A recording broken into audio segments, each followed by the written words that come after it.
நம்முடைய பிதாவாகிய தேவனாலும் கர்த்தராகிய இயேசு கிறிஸ்துனாலும் உங்களுக்கு கிருபையும் சமாதானமும் உண்டாவதாக. இன்றைக்கு நம்ம என்ன தியானிக்க போறோம்னா, இயேசு கிறிஸ்துவை உண்மையாய் பின்பற்றினவர்களுக்கு கண்டிப்பாக இந்த உலகத்தில் பாடுகள் உண்டு. இன்றைக்கு அதை குறித்து தான் வேத வசனத்தின் அடிப்படையில் இன்றைக்கு நான் உங்களோட தியானிக்க போறேன். உங்க எல்லாருக்கும் தெரியும் யோபுவுடைய வாழ்க்கை.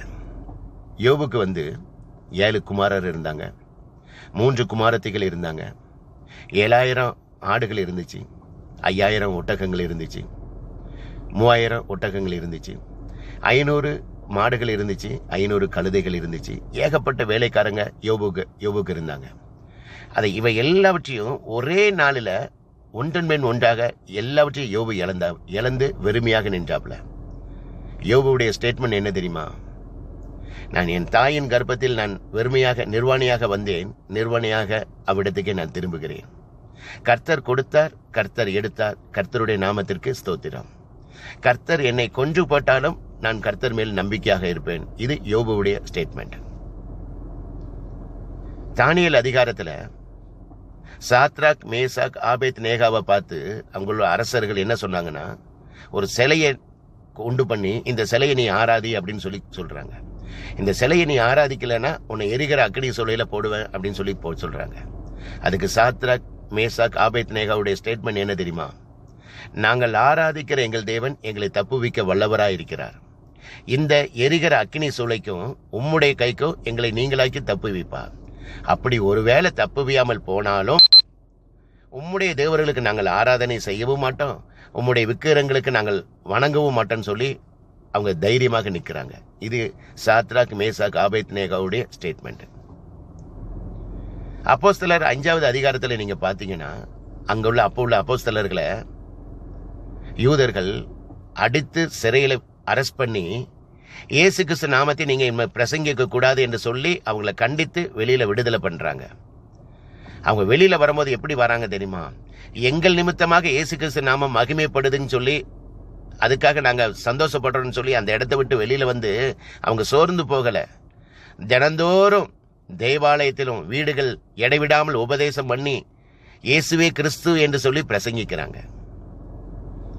பிலிப்பியர் 1வது அதிகாரத்தில் அப்போஸ்தலனாகிய பவுல் சொல்லி இருக்கிறாரு, கிறிஸ்துவினத்தில் விசுவாசிக்கிறதுக்கு மாத்திரமல்ல, அவர் நிமித்தமாக பாடுகளை அனுபவிப்பதற்கும் நமக்கு நியமிக்கப்பட்டிருக்கிறது.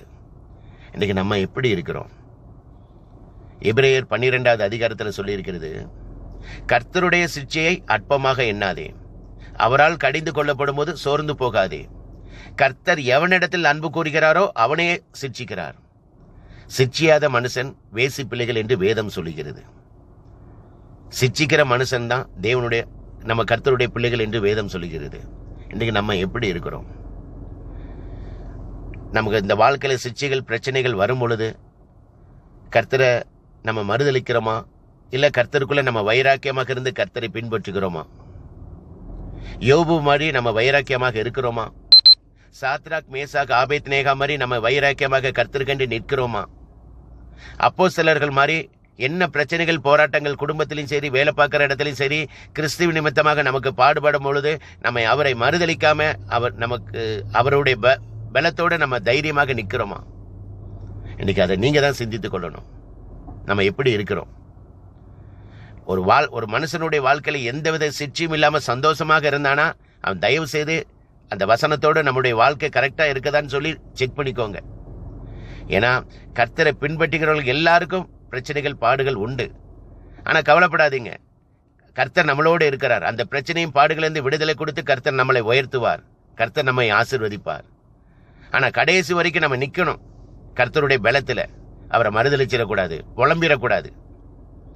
இஸ்ரவேல் ஜனங்களை எதுக்காக கர்த்தர் நிறைய பேரை வனாந்தரத்தில் அழிச்சாரு? 40 வருடம் அவங்களுக்கு மன்னாவையும் அப்பத்தையும் எவ்வளோ ஆசீர்வாதத்தை கொடுத்தாரு. ஆனா அந்த ஜனங்கள் கர்த்தரை முறுமுறுத்தாங்க, கர்த்தரை பரீட்சை பார்த்தாங்க, விக்கிரகாராதனை பண்ணாங்க, வேசித்தனம் பண்ணாங்க, அவிசுவாசப்பட்டாங்க. அதனாலதான் கர்த்தரை அழிச்சாரு. என்ன பிரச்சனைகள், போராட்டங்கள் இருந்தாலும் கர்த்தரை நம்ம மறுதளிச்சிடக்கூடாது, முறுமுறுத்திடக்கூடாது, புலம்பிடக்கூடாது. கர்த்தரை துதிச்சுக்கிட்டு ஸ்தோத்தரிச்சுட்டு கர்த்தர் நம்ம எதை செய்தாலும் நம்ம நன்மைக்காக தான் நம்ம செய்வார் என்று சொல்லி அவரை நம்ம பின்பற்றணும். அப்படி பின்பற்றினவர்களுக்கு தான் ஆசீர்வாதம் கிடைக்கும்.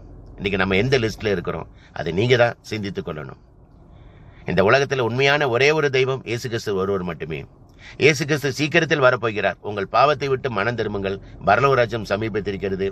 கர்த்தருக்கே மகிமை உண்டாவதாக. ஆமேன். அல்லேலூயா.